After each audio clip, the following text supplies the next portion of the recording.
Hello everyone. आप सब लोगों का स्वागत है। तो हमने अपने लास्ट क्लास में कॉमन रूट्स के बारे में बात करी थी। आज इस वीडियो में हम बात करने वाले हैं लोकेशन ऑफ रूट्स के बारे में। ये जो टॉपिक अपने पास, यहाँ पे हमारे पास में कुछ कंडीशंस गिवन होंगी। उनके रिस्पेक्ट में हम रूट्स बताएंगे कि किस पार्ट के अंदर आने वाली है। ठीक है। और वो जो रूट्स हैं वो उस जगह पे होने के लिए कौन कौन सी कंडीशंस को सेटिस्फाई करना चाहिए, उनको हम फाइंड करेंगे। ठीक, फॉर एग्जाम्पल, जैसे कि हमें बोल दिया जाए कि ये हमारे पास में एक्स वाई प्लेन है। जो हमारे दोनों रूट्स हैं ये ग्रेटर देन जीरो होनी चाहिए। एक अल्फा हो गया और ये बीटा हो गया। इसका मतलब रूट्स हमारे पास में क्या है, पॉजिटिव आनी चाहिए दोनों के दोनों। ठीक। इसका उल्टा केस भी हो सकता है अपने पास, कि जो ये हमारे पास में रूट्स आ रही हैं ये दोनों नेगेटिव आनी चाहिए। ठीक है। या फिर हमें ये चीज़ बोल सकते हैं कि आपके पास एक रूट नेगेटिव आए एक रूट पॉजिटिव आए। ठीक है, तो अल्फा नेगेटिव हो गया और यहाँ पे बीटा पॉजिटिव हो गया।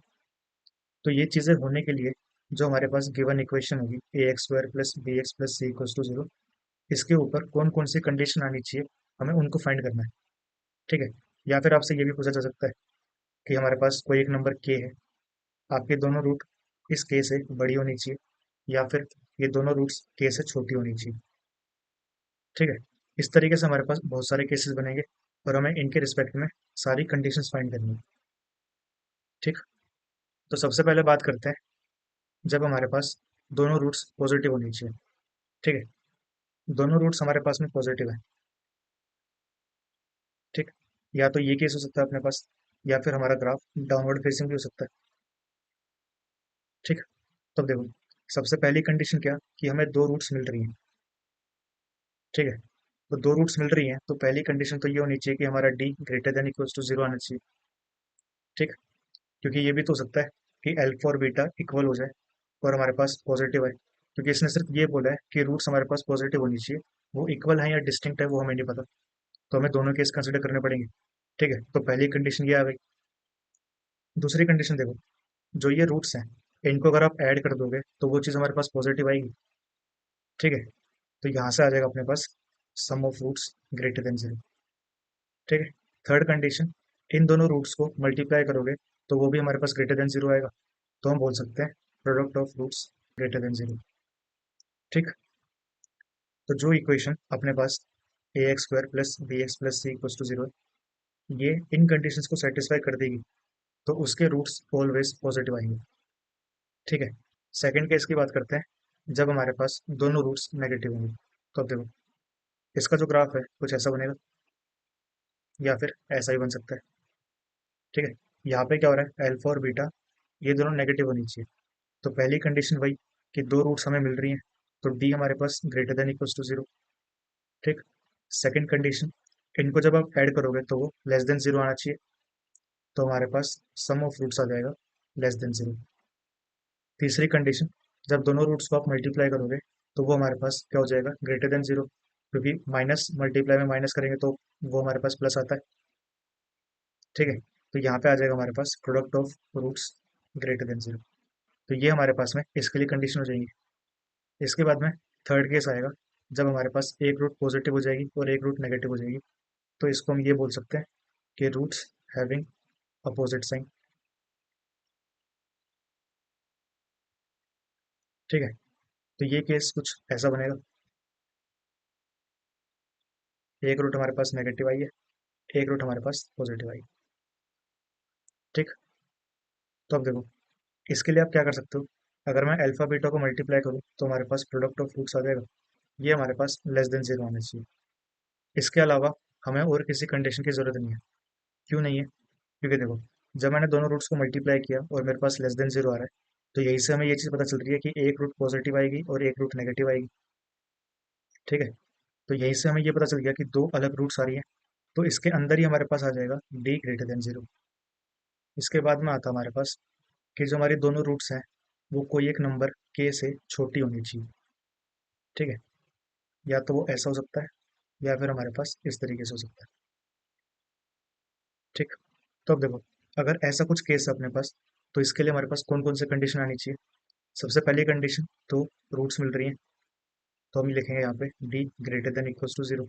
इक्वल हम इसलिए यूज कर रहे हैं क्योंकि ऐसा भी तो केस हो सकता है अपने पास कि हमें बस एक ही रूट मिले, तो यहाँ पे भी जो अल्फा इक्वल्स टू बीटा है ये भी इसको सेटिस्फाई करेगा। दोनों रूट्स के से छोटी आ रही। ठीक। दूसरी कंडीशन, यहाँ पे जो हमारे पास वर्टेक्स है, यहाँ पे हो सकता है या फिर यहाँ पे हो सकता है। इसका जो एक्स कोऑर्डिनेट है कितना है, वो -b/2a। तो ये हम बोल सकते हैं कि ये जो अपने पास एक्स कोऑर्डिनेट होगा ये के से छोटा होगा। तो यहाँ पे हम एक और कंडीशन आ जाती है, -b/2a लेस देन के। ठीक है। लेकिन सिर्फ इन दो कंडीशन से हमारे पास एक और पॉसिबिलिटी बनती है, और वो है ये। अब देखो, वर्टेक्स तो यहीं पे है, ठीक। वर्टेक्स हमारे पास छोटा हो गया के से, और D greater than equals to zero से ये भी आ गया कि दोनों रूट्स या तो अलग अलग हो सकती हैं या फिर एक होकर यहाँ पे भी आ सकती हैं। ठीक। अभी हम इस के को बाहर कैसे लेके आएंगे उसके बारे में बात करते हैं। तो देखो, फर्स्ट केस देखो, जब हमारे पास जो ग्राफ है वो अपवर्ड फेसिंग है, यहाँ पे के आ गया। ठीक है। जब ये अपवर्ड फेसिंग होगा तो हमने बताया था कि ए हमारे पास ग्रेटर देन जीरो आएगा। ठीक। अब जो के है इसके ऊपर आप जरा फंक्शन की वैल्यू फाइंड करो, आपको पॉजिटिव मिल रही है, इसका मतलब एफ ऑफ के भी हमारे पास ग्रेटर देन जीरो है। तो इन दोनों को मल्टीप्लाई करोगे तो ए एफ के ये भी हमारे पास ग्रेटर देन जीरो आ जाएगा। ठीक है। दूसरा केस हमारे पास हो गया डाउनवर्ड फेसिंग। डाउनवर्ड फेसिंग में ए हमारे पास नेगेटिव होता है, और जो के है इसकी जब आप वैल्यू फाइंड करोगे तो यहाँ पे आएगी। तो हमारे पास एफ ऑफ के ये भी नेगेटिव आ गया। तो यहाँ से जब आप इन दोनों को मल्टीप्लाई करोगे तो ए एफ के ये हमारे पास ग्रेटर देन जीरो आ रहा है। ठीक। तो क्या हम यहाँ से अपनी तीसरी कंडीशन लिख सकते हैं कि ए एफ के ये हमारे पास ग्रेटर देन जीरो होना चाहिए। ठीक। अब इन तीन कंडीशन को यूज करके आप ये चीज कंफर्म बोल सकते हो कि जो हमारे पास दोनों रूट्स आएंगी वो इस के से छोटी आएंगी। ठीक है। इसके बाद में हम बात करते हैं कि जो हमारी दोनों रूट्स हैं ये के से ज्यादा आनी चाहिए। एक रूट हमारे पास अल्फा हो गई, एक रूट हमारे पास बीटा हो गई। पहली कंडीशन वही कि हमारे पास D greater than equals to zero. दूसरी कंडीशन हमने क्या ली थी, वर्टेक्स लिया था, तो -b/2a। इस बार क्या हो जाएगा, -b/2a ग्रेटर देन के आ जाएगा। बात करते हैं तीसरी कंडीशन की। यहाँ पे जो हमने केस लिया था, अगर मैं उस तरीके की केस यहाँ पे लेता हूँ तो देखो, अपवर्ड फेसिंग है, यहाँ पे ए हमारे पास ग्रेटर देन जीरो आ गया। यहाँ से आप एफ ऑफ के निकालोगे, ये पॉजिटिव आ रहा है। ठीक। अब बात करते हैं दूसरे केस की। जब कुछ ऐसा होगा, यहाँ पे हमारे पास के है, यहाँ पे ए लेस देन जीरो आ गया, एफ ऑफ के ये भी नेगेटिव है। तो इन दोनों को मल्टीप्लाई करोगे तो हमारे पास पॉजिटिव आएगा। तो यहाँ से भी हमारे पास कंडीशन आती है ए एफ के ग्रेटर देन जीरो। ठीक। तो ये तीन कंडीशन है जिनसे आप ये बता सकते हो कि दोनों रूट्स हमारे पास जो आएंगी वो के से ग्रेटर देन होंगी। ठीक है। अब देखो, अब क्या होगा कि जब अपने पास में रूट्स आ रही थे ना, हमने के इससे आगे भी ले लिया, इससे पीछे भी ले लिया। ऐसा कुछ हो सकता है कि के हमारे पास इनके बीच में आ जाए, मतलब एक रूट के से छोटी होनी चाहिए और दूसरी रूट के से बड़ी होनी चाहिए। ठीक है। अब देखो, यहाँ पे अपने पास वर्टेक्स है, एक केस क्या हो सकता है कि वर्टेक्स से पहले आ जाए के, या फिर वर्टेक्स के बाद भी आ सकता है। ठीक। अब देखो, यहाँ पे ना हम केस लेके चलते हैं, सबसे पहले अपवर्ड फेसिंग लेके चलेंगे। ठीक। तो जब हमारे पास में अपवर्ड फेसिंग है, ए हमारे पास ग्रेटर देन जीरो आ गया, एफ ऑफ के हमारे पास लेस देन जीरो आएगा, देख लो। इस केस की बात करें ब्लैक वाले की। ठीक है। तो एफ ऑफ के देखो, यहाँ पे भी लेस देन जीरो, यहाँ पे भी लेस देन जीरो। ठीक। दूसरा केस लेके चलते हैं, जब हमारे पास डाउनवर्ड फेसिंग आ गया तो ए हमारे पास लेस देन जीरो है। ठीक। अब जब आप एफ ऑफ के निकालोगे तो एफ ऑफ के हमारे पास ग्रेटर देन जीरो आ जाएगा। ठीक है। दोनों ही केस में अगर आप ए एफ के निकालोगे तो वो हमारे पास लेस देन जीरो आने वाला है। ठीक। अब ये भी हमारे पास में एक स्पेशल केस है कि इसके अंदर आपको और कोई कंडीशन यूज करने की जरूरत नहीं है। ठीक। इसके अंदर ही जो हमारे पास बाकी की कंडीशन थी वो इसके अंदर ही आ चुकी है। ठीक। तो बस आपको इस चीज़ का ध्यान रखना है कि जब भी आपके पास ऐसा होगा कि one root is greater than कोई एक नंबर के और दूसरी रूट स्मॉलर देन के हो जाए, तो बस आपको ये यूज़ कर देना है। ठीक। ये जो हमारे पास में केस है, अभी तक हमारे पास बस एक ही नंबर के आ रहा था। अगर ऐसा हो कि हमारे पास दो नंबर आ जाए, के वन और के टू। ठीक है। एक रूट अल्फा है, एक रूट बीटा है। इस केस में क्या हो रहा है, एक रूट किसी एक नंबर के वन से छोटी है, और जो दूसरी रूट है वो किसी दूसरे नंबर के टू से ज़्यादा आ रही है। ठीक। और हमारे पास एक और कंडीशन है कि के वन छोटा होना चाहिए के टू से। तो अगर हमारे पास कुछ ऐसा केस बनता है तो हम किस तरीके से फाइंड करेंगे उसको देखते हैं। देखो, पहला केस यही लेके चलते हैं अपवर्ड फेसिंग का। तो यहाँ पे हमारे पास ए ग्रेटर देन जीरो है। जब आप एफ ऑफ के वन निकालोगे ये लेस देन जीरो आ जाएगा, एफ ऑफ के टू निकालोगे ये भी लेस देन जीरो आ जाएगा। तो अगर आप यहाँ से एफ ऑफ के वन उसको ए से मल्टीप्लाई कर दो और एफ ऑफ के टू को ए से मल्टीप्लाई कर दो, ये हमारे पास लेस देन जीरो आएगा और ये भी हमारे पास लेस देन जीरो आएगा। ठीक है, दूसरा केस लेके चलोगे, जब हमारे पास डाउनवर्ड फेसिंग होगा तो अब क्या हो गया, ए हमारे पास में नेगेटिव हो चुका है, लेकिन एफ ऑफ के वन क्या होगा, ग्रेटर देन जीरो, और एफ ऑफ के टू ये भी हमारे पास ग्रेटर देन जीरो होगा। तो यहाँ से भी हमारे पास यही कंडीशन आएगी। ये जो हमारे पास में केस है, इसका एक और नाम होता है कि जो इंटरवल है के वन के two lies between the roots. ठीक है, कि दो रूट्स के बीच में एक इंटरवल मिल रहा है हमें के वन और के टू। ठीक है, तो या तो आपको वो इस तरीके से पूछ सकता है या फिर वो इस तरीके से पूछ सकता है। ठीक, इसके बाद में हम बात करते हैं कि जो रूट्स अपनी ये अब इंटरवल के बीच में आने लगी हैं। ठीक है, के वन के टू दो नंबर है और जो रूट्स है वो इस इंटरवल के अंदर आ रही है। तो अब देखो, इसकी एक और पॉसिबिलिटी क्या हो सकती है, इस तरीके से डाउनवर्ड फेसिंग आगे। ठीक, और क्या हो सकता है कि यहाँ पे ये हमारे पास सिर्फ एक ही रूट मिल रही है। तो अब देखो, पहली कंडीशन क्या, यहाँ से जब हमारे पास ए ग्रेटर देन जीरो है तो देखो एफ ऑफ के ग्रेटर देन जीरो आएगा, एफ ऑफ के टू ये भी ग्रेटर देन जीरो आएगा। तो ए एफ ऑफ के वन और ए एफ ऑफ के टू ये दोनों ग्रेटर देन जीरो आ रहे हैं। ठीक है, और जब हमारे पास ए नेगेटिव होगा तो देखो एफ ऑफ के वन भी नेगेटिव, एफ ऑफ के टू भी नेगेटिव, तो हमारे पास यही कंडीशन आ रही है। ठीक, लेकिन सिर्फ इस कंडीशन को यूज करके हम ये चीज़ कंफर्म नहीं बता सकते हैं कि जो रूट्स है वो इस इंटरवल के बीच में लाई करेगी। क्यों, अब देखो, ये जो हमारे पास कंडीशन आई है क्या है, एफ ऑफ के वन एफ ऑफ के टू हमारे पास ग्रेटर देन जीरो होना चाहिए और ए हमारे पास में ग्रेटर देन जीरो होना चाहिए।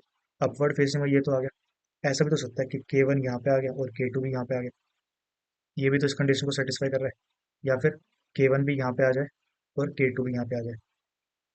ठीक, तो अब ऐसा कुछ करना पड़ेगा ना कि ये दोनों हमारे पास साथ साथ में नहीं आनी चाहिए, मतलब एक रूट से पहले ऐसा कुछ। ठीक, तो उसमें हमारी हेल्प करता है जो ये वर्टेक्स है। अब इसको देखो, वर्टेक्स कितना था, माइनस बी बाई टू ए। ये जो वर्टेक्स है ये हमारे पास के टू से के वन के बीच में होना चाहिए। तो ये हमारे पास में दूसरी कंडीशन हो गई, पहली कंडीशन ये थी। अच्छा, एक और चीज़ रह गई अभी, हमने दो रूट्स की तो बात कर ली, अगर एक रूट हो तो इसके लिए हम क्या करेंगे, D greater than equals to zero. ठीक है, तो ये तीन कंडीशन होती है हमारे पास जिनसे आप ये बता सकते हो कि रूट्स हमारे पास इस इंटरवल के बीच में लाया करेंगे। ठीक है, अब देखो, हमने एक केस कर लिया कि जो इंटरवल के वन और के टू है ये हमारे रूट्स के बीच में आ जाए या फिर हमारी रूट्स इस इंटरवल के बीच में आ जाए। ठीक है, ऐसा भी हो सकता है कि सिर्फ एक रूट हमारी इस इंटरवल के बीच में आ रही हो। अब या तो वो ऐसे हो सकती है या फिर हो सकती है इस तरीके से। तो इस केस में हमारी कंडीशन किस तरीके से आएगी उनको देखते हैं। अब इस कंडीशन को देखो, सबसे पहले ये जो हमारे पास वन नाम दे देते हैं, इसकी बात करते हैं। ठीक है, अब देखो, जो हमारे पास एफ ऑफ के वन है ये नेगेटिव आ रहा है और एफ ऑफ के टू ये आ रहा है पॉजिटिव। ठीक, अब दूसरा इसको देखते हैं। यहाँ पे देखो एफ ऑफ के टू क्या आ जाएगा, नेगेटिव आएगा, और एफ ऑफ के वन हमारे पास ग्रेटर देन जीरो आ रहा है। ठीक, तो अगर मैं यहाँ पे एफ ऑफ के वन और एफ ऑफ के टू फाइंड करूँ तो ये तो हमारे पास नेगेटिव आ रहा है हमेशा दोनों ही केस के अंदर। ठीक, तो ये हमारे पास में कंडीशन हो जाती है। ठीक, अब इस केस के अंदर भी हमें बाकी कंडीशन की जरूरत नहीं है क्योंकि जब आप उन सबका इंटरसेक्शन लोगे तो हमें यही चीज़ मिलेगी। ठीक, अब ये जो चीज़ होती है ना, ये अपने पास में एक थ्योरम होता है, वो क्या बोलता है कि जैसे कि आपके पास में कोई एक कंटिन्यूस फंक्शन है, इसकी किसी एक पॉइंट के ऊपर वैल्यू आ रही है नेगेटिव और किसी एक पॉइंट के ऊपर वैल्यू आ रही है पॉजिटिव। ठीक, तो इन दोनों के बीच में आपको एक रूट हमेशा मिलेगा चाहे आप कुछ भी कर लो। ठीक है, तो इस थ्योरम के यूज से हमने ये चीज़ बता दी। हमें देखो, यहाँ पे जब हमने केवल लिया था एफ ऑफ के वन नेगेटिव मिल गया, और जब आप के टू लोगे तो एफ ऑफ के टू आपको पॉजिटिव मिल रहा है। इसका मतलब इन दोनों के बीच में एक रूट तो आनी चाहिए। ठीक है, अब देखो, हमें ये कैसे पता कि जो हमारे पास क्वाड्रेटिक इक्वेशन है ये कंटिन्यूस फंक्शन है। अभी तक हम जानते तो है नहीं कि कंटिन्यूस फंक्शन क्या होता है। ठीक। तो देखो, जो हमारे पास ये क्वाड्रेटिक इक्वेशन है, ये है तो एक पोलिनोमियल, और जितने भी हमारे पास में पोलिनोमियल होते हैं, ये सभी कंटिन्यूस फंक्शन होते हैं। ये होता क्या है, हम आगे देखेंगे।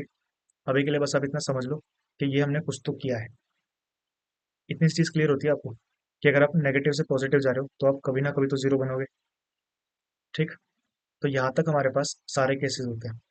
जितनी भी चीजें हमारे पास पॉसिबल थी लोकेशन ऑफ रूट से रिलेटेड, वो सारी आज हमने डिस्कस कर ली है। तो आज के लिए इतना ही। इसके ऊपर क्वेश्चन करेंगे अपनी अगली वीडियो में। ठीक है। इस लेक्चर की पीडीएफ आपको मिलेगी मेरे टेलीग्राम ग्रुप पे, उसका लिंक डिस्क्रिप्शन में। तो thank you so much and have a nice day.